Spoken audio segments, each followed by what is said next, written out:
It's another Raw video from your favorite YouTube scout, Draftrawthentic. Yes, I'm finally here making another video, and like I said, it's a Raw one, so there will be no edits. Anyway, folks, if you already know, I am doing my 32 for 32 draft breakdown series. And I've already done the AFC North, and I've already done the NFC North. And right now I'm on the West Coast, specifically the AFC West. Yes, I'm on the AFC West. And if you're seeing this video, I've already done the Raiders draft breakdown. I've already done the Chiefs draft breakdown. And I've already done the Broncos draft breakdown. So there's only one team left, and that is the the Los Angeles Chargers. I can't get with it. To me, they still the San Diego Chargers, but okay, whatever. Los Angeles. So you know what? Instead of wasting your time, let's just get into it. In the first round, the Chargers selected Derwin James. Now, Derwin James is a safety that when I first watched him, I didn't like him. And then when I went and studied him a little bit more, a little bit deeper, I started to like him a little bit more. But then I went back to that first watch of the first game of the season. I believe it was the first game of the season. And it was just, it's still kind of still poking at me. And the reason why is because the deep cover skills. It plagued him the whole year. Anytime it was a deep ball, James wasn't back there because they knew that he wasn't that great in turning his hips and using his speed to keep up with a receiver going down either on a post, a go, or a corner route. The thing about James is that that's his only flaw in his game. He can tackle, he can cover one-on-one, which is pretty solid. Like, that's really, really good. So it's kind of weird that when it comes to playing a deep safety, he can't do it as well. But like I said, he can tackle, he can cover one-on-one. I mean, he can blitz off the edge as a safety. He can, play in the nickel, all of that. I mean, this guy is a versatile safety that gives you a lot. And he can be a pretty good playmaker. He's one of those guys that can be a game changer, especially for the Chargers.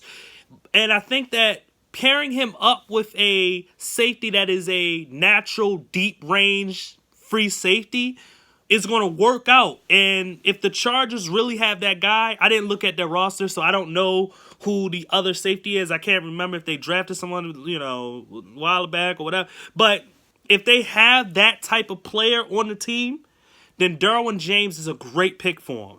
But I think Derwin James is a good pick, period, because I think that he brings something to the Chargers defense that will put him over the top when you have guys like Melvin Ingram and Joey Bosa and, just the plethora of guys, the Denzel Perrymans of the world and the Casey Haywards. It's just plethora of guys that they have that's going to build that defense and make it better. And they already got a solid offense. So, hey, and then let's just get into the second pick. I'm sorry, I kind of paused there. But in the second pick, I was about to say, with them building that defense even more, in the second round, they chose Uchenna Nwosu. Now, I don't know how to say his name is great, but he is the USC linebacker that I love. If you saw I believe it's in my linebacker prospects of the 2018 draft video, then you will hear me talk about this USC linebacker and how good he actually is. I think that he was probably the most athletic 3-4 outside linebacker in the draft. I believe that his tenaciousness and his bendiness will make him into a better pro player than he was as a college player.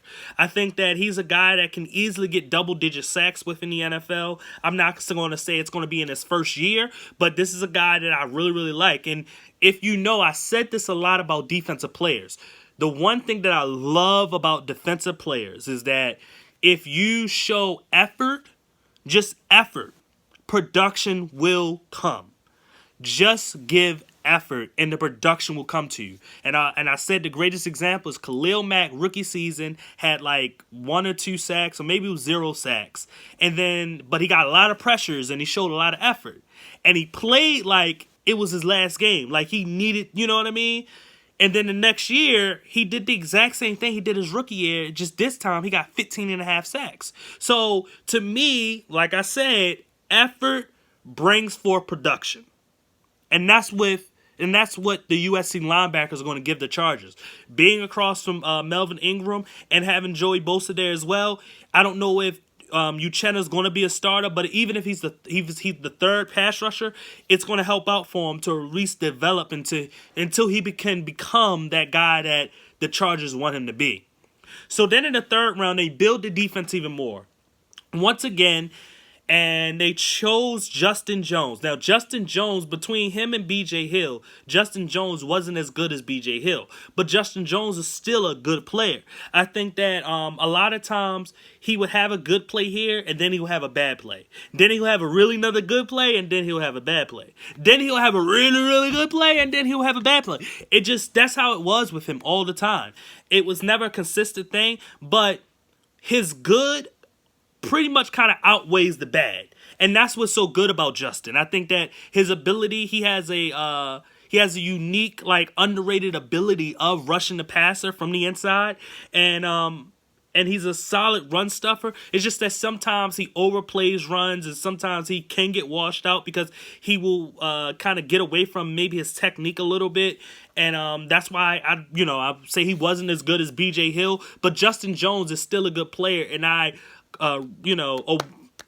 hand clap, applaud the Chargers for actually getting a guy like him and still building on that defense. I don't know exactly what position he'll play. If Joey Bosa is an outside linebacker, I'm not sure if they're putting him on the line, and you still have Corey Leggett.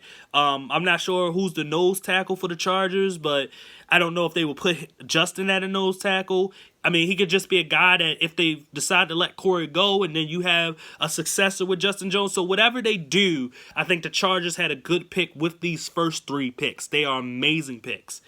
Now we're going to get to picks 4 through 7. Okay, so in the fourth round, they chose Kaiser White. Not a huge fan of him. There was nothing that he did popped out on tape, and I think that he's one of those guys that have to be in a certain system or you have to play him in a certain type of defensive scheme for him to at least be, comfortable. Just someone that just be able to do something. But to me, he wasn't really a big time playmaker. He was just kind of a solid safety that kind of just did his job, but nothing popped out. So in the fourth round, I guess is a solid part to pick him at, but I don't know if the Chargers are getting a guy that can help change their defense or help and not change it, but help their defense to improve even more. So we'll see, but I'm not a big fan of Kaiser. Then in the fifth round, they chose Scott Quessenberry. Scott he's a technique guy. Not a lot of strength with him, so he will get pushed in the pocket. But I think the best thing about the situation is that he doesn't have to start right away. So trying to get his strength up, trying to get him more buffed up with his solid technique that he already has, this actually could be a very solid pick for the Chargers, but it won't be an immediate need for them, and it won't be immediate help for their offensive line, which is not to say been in shambles, but hasn't been the greatest. So, but we'll see. 2-3 years down the road, you never know. Scott could actually be one of the better centers in the league, but it's one of those things where he just needs to keep on improving as a player. And I think that putting him between like two really good strong guards will help him out a lot. And you can have a middle of the pack type of center, but if you have like two solid, really good guards, then the center position it's not going to be that big of a deal. You just have to worry. The only thing you have to worry about is the one thing you don't have to worry about, and that is snapping the ball. And Scott Quessenberry is not going to be an erratic snapper of the football. So you got something solid there. Then in the sixth round, they chose wide receiver Dylan Cantrell from Texas Tech. Cantrell he was the guy at the combine that kind of blew it up without running the fast 40, but he blew up everything else. I actually saw this dude play. He actually has some pretty good darn ability. The thing is that you can see that he runs a 4.6 on tape. And that's the only thing that's going to concern you is his separation ability. I saw no separation from him. But I saw a guy that was, making sideline catches, toe tapping, jumping up, going to get the ball, running after catch, trying to fight for the extra yards. I saw a guy that put in the effort. And on offense, I mean, it's almost the same thing as defense. You put in some effort, eventually production will come to you. It's not the greatest pick for him, but I think that they definitely got him for special teams value, and he's the type of player that actually ends up being a really good special teams player in the league with the type of combine that he had. He's the prototypical, like, special teams gunner and all that type of stuff. So, Matthew Slater, guys like that, different, you know what I mean? So that's what you can get from a Dylan Cantrell. And then last but not least, their last pick, they chose Justin Jackson, running back from Northwestern. When I watched Justin, nothing really stood out to me. He was just kind of, had some quickness, had some speed, had, different stuff here and there. I just didn't see anything that popped out that was special to me. And I hate to say, because I don't like comparing players, and I hate to say this player because they both got the same first name, but I saw him a little bit as like a Justin Forsett. He may actually be a little bit bigger than Justin Forsett, but it was a guy that kind of, he didn't do nothing great. He didn't really do nothing like really, really good. He just was okay at every single thing. And he should be able to make a living in the NFL. He can still give you something as a third or second running back. He won't be a top tier, top notch running back. No, that won't be him. But he will give you something as a second or third down, not second, third down, but a second to third rated, depth chart running back. And then he'll give you some stuff on special teams as well. So that's just another pick. It's just a solid guy that they pick. I think that overall, every player that they pick, it was actually at a good position where they pick. Some of these guys are going to give you special teams value. Some of these guys are going to give you the actual change that you need. They didn't go offensive heavy. They went straight defensive heavy, which they kind of needed to do.